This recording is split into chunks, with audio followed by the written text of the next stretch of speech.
Hey, Tubies, this is Bob Hickman. It is so good to be back with you. Well, I am so thankful to all of you who came out to my recent video on messages from the spirit world. You guys seem to really like that, and I'm always glad to do that for you. For those of you who are new here, every week I do readings for people. If you maybe can't buy a private reading, but you'd like to have some psychic help, you can write to me here at my YouTube channel. And I draw names out of my hat each week. And that's what Messages from the Spirit World is. So if you haven't seen that, that's the video right before this one. Check it out. I think you'll like it. So in that video, I said that we're going to do a review on one of my favorite books, Living Wicca. I guess I'm a little biased, so this may not be as an objective of a review as probably some others, but if you saw my other video, which was on Wicca, Wicca, a Guide for the Solitary Practitioner, that was book 1. This is the follow-on, the companion book called Living Wicca, and it's by Scott Cunningham. And first of all, I love the cover on this. So see, you've got this lady, she's in her house, she's got her altar set up with some herbs. The moon is in the background. She has her moon symbol hanging on the wall, triple goddess. She's raising her arms in chant. Very mystical. I love that. So anyways, this book, I want to talk about this today. If you have never read books by Scott Cunningham, I'm going to say do yourself a favor and have a real treat and get yourself some of his books. This book here, I would recommend that you read it after you read the first one, Wicca, a Guide for the Solitary Practitioner. In fact, I'll put my link, I think I'll put my link below here. Hopefully it'll paste it. And you can see that so you understand which book I'm talking about if you haven't seen that. But this is, I would almost call this like volume 2. This book is wonderful, but the thing is, I don't recommend you rush out and get this until you've read the first one, because a lot of what's discussed here assumes you've read the first book and it builds on that. And if you've read the first book, then you will get a lot more out of this book. Okay? Scott Cunningham basically takes independent Wicca or solitary practitioner work to the next level.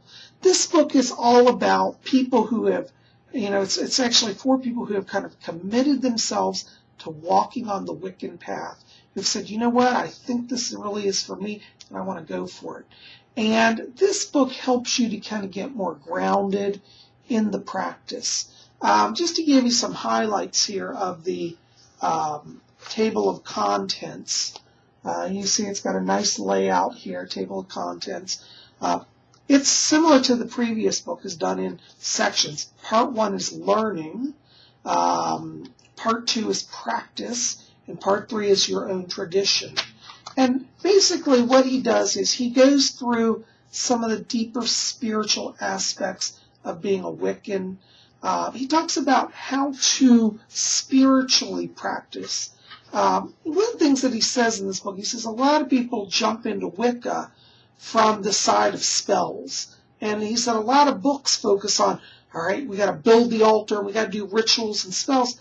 And he says, before we do any of that, let's know who we're connecting to. Let's know the Lord and the Lady, the God and the Goddess. And he has, interestingly, in here a chapter that I absolutely think is really wonderful, which is chapter 8, which is called Effective Prayer.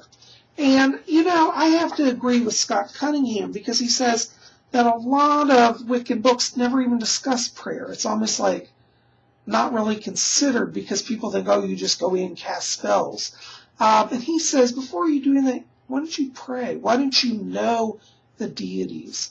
And I have to really agree with him. I think that the aspect of prayer is so many times left out of Wiccan books. This is my opinion.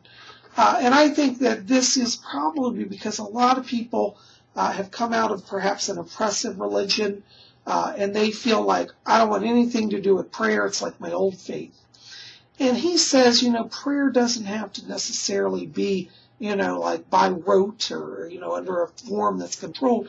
He encourages you to connect with your deities and speak from your heart. He does give kind of stylized prayers, standardized prayers that you can start with if you're kind of frozen. But he says by no means feel limited by these. So again, Scott Cunningham continues the tradition of independent thinking, experimentation, and practice from the heart. And that's what you'll get out of Living Wicca. You'll get a real sense of how to go deeper into the mystery. I love it. He also includes in here more, it's much more expanded in the first one. He has a book of shadows, and he covers more symbols that you can use in your rituals.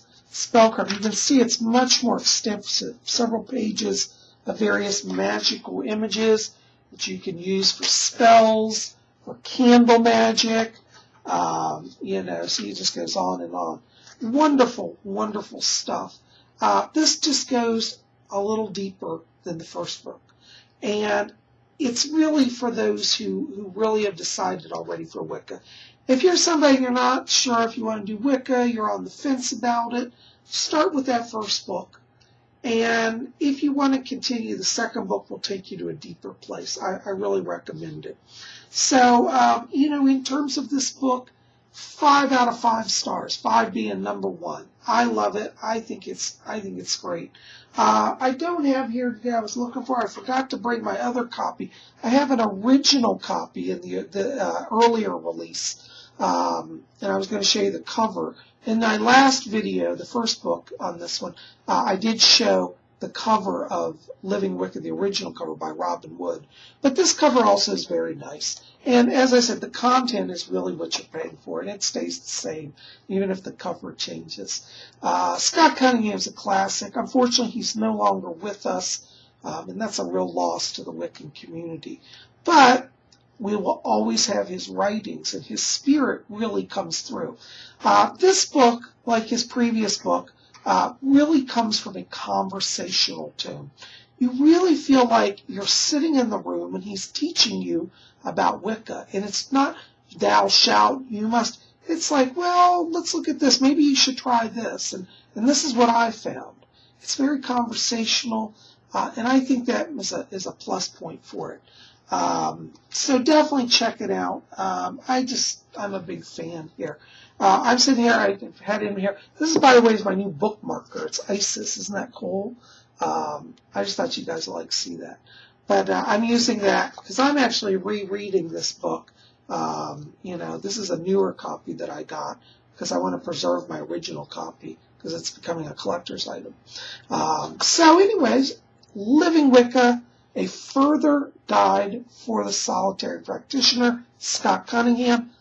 Get it. You won't regret it. It's worth every penny. In fact, the list price by Llewellyn, I think, is $13.95, but usually they have it on sale for like $10, and you can pick it up at Amazon for cheaper. So, check it out. If you have a local New Age bookstore, support those, buy it from them, have them order it, I forget that there are many Wiccan stores and pagan stores in the local communities. And when I tout Amazon, I feel bad because we want to support our local crafters as well. So if you've got a local witch shop, see if they can get you Living Wicca as well. So all you guys out there, shop owners, Psychic Bob's trying to support you, okay? So forgive me for talking about the big book giants. Anyways, also, guys, I thought I'd show you, since we're talking about Wicca, this is one of my new pendants. I'm always wearing magical jewelry. It's like my hobby. But I thought you'd enjoy seeing it. This is a pentacle, and it's triple moon, and it's got a little green gemstone in it here. So you see the left moon and the right moon, and then it's got a little gemstone, and it's cast in pewter. I just really enjoy it. I love my magical jewelry, and that's my one treat in life is I indulge myself in my little magical jewelry. I didn't spend a lot for this. I think I even bought it at I think he bought this online at one of the stores.